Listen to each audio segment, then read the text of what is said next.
recorrido todo el mundo. He visto hombres morir de formas que no creía posibles. Te quiero, hermano. Pero aunque he visto muchas cosas, nunca he visto demonios ni fantasmas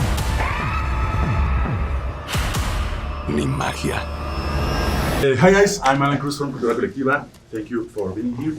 How challenging was it to play twins, specifically in terms of physically, speech, and wardrobe? It was pretty challenging. I think we worked out a system. We called them twin days. You know what I'm saying? When where both of them would be shooting at the same time in one scene, and we just had a system. You know, whatever brother had the most movement or the most drive in the scene, you know, what their needs, their wants, what were they after? They usually went first because, you know, if I walked into this room and sat down, you know, the other brother could not walk in that same space and sit down or be in the same area. So it kind of gave the second, whatever brother I went second, he was a little limited in what he could do just for the technicality of shooting the shot. So that was just an element of filmmaking I never had to deal with before. So that was definitely challenging. And then just building the two differences between Smoke and Stack, you know, the way they walk, the way they talk, their cadence, you know, how they stood, how they rest, you know, how they hold their face, how they hold their childhood trauma. Those were all things that we worked out down to the grain. How did you prepare for this role? Did you research traditional medicine, folklore, and shamanism, etc.? I did. I went to the Voodoo Museum. I went to House of Hoodoo. I went to Voodoo Authentica. I had a Hoodoo practitioner and consultant.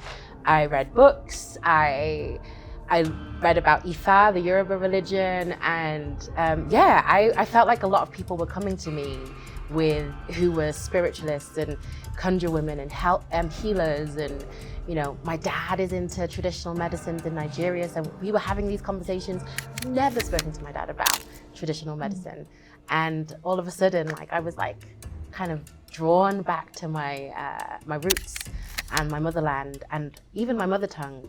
Like my Yoruba was terrible.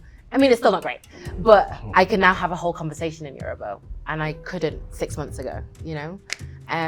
So the research was really fun and really fulfilling and profound for me. ¡Déjenme entrar! ¡Están pasando cosas raras aquí! Si sigues bailando con el diablo... ¡Ábreme!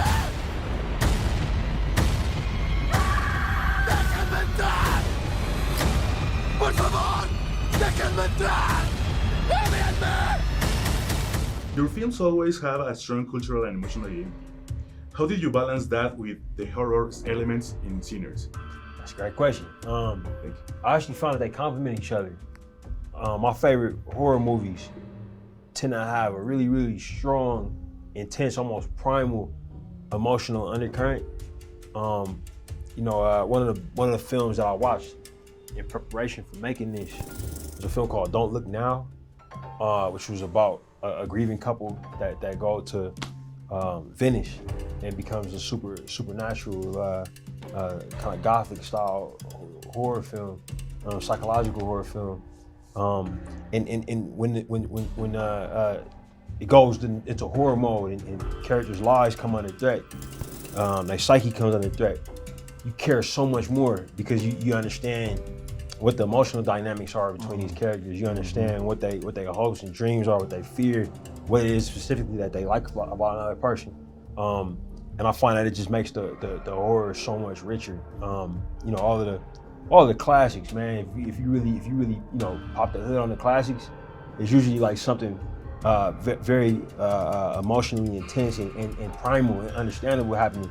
So much so that you could pull the supernatural off and still have a very interesting movie. Yep. You know, so we wanted to be in that style of a cinema. You know, where if the vampires never showed up, you still watch these people. You know, and then once they do, it becomes that much more heightened. What attracted you most to this story, and how did you get involved in the project? Who wants to begin?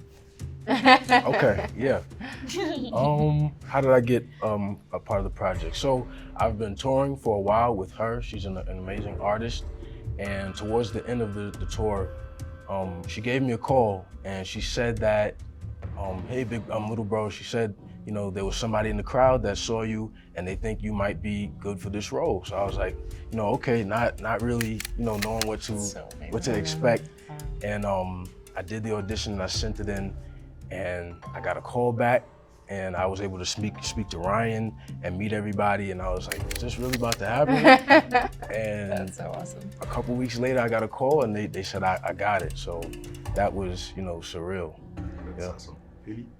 I had heard whisperings of a Ryan Coogler project, and the first conversation I had with my team was just like, how, when, where, and sign me up. And the script came through, a conversation with Ryan happened, and I auditioned. I met with Ryan, I auditioned with Michael. It was sort of a few-week process, and it was so, that process alone was so lovely and amazing to just like be in Ryan's presence and understand from him this beautiful piece of art that he was about to set out to make. And then, yeah, getting the call that I got the job, finding my way to New Orleans, and then here we are. It's been a ride. That's awesome. Wunmi? Yeah, I had a meeting with Ryan. I was sent 7 pages of the scene with Annie and Smoke, and I was completely bowled over by the level and quality of writing, the depth and breadth and love and understanding between them, the two of them, the grief. And then Ryan spoke me through the whole film, and I was, from those 7 pages, I was like, actually, from the name Ryan Coogler, I was like, please sign me up. But when I saw those 7 pages, he's just an incredible writer. So then I auditioned with Michael and Ryan offered me the role in The Room. And I was like, Michael was jumping behind it. That's awesome. It was really cool. It was amazing.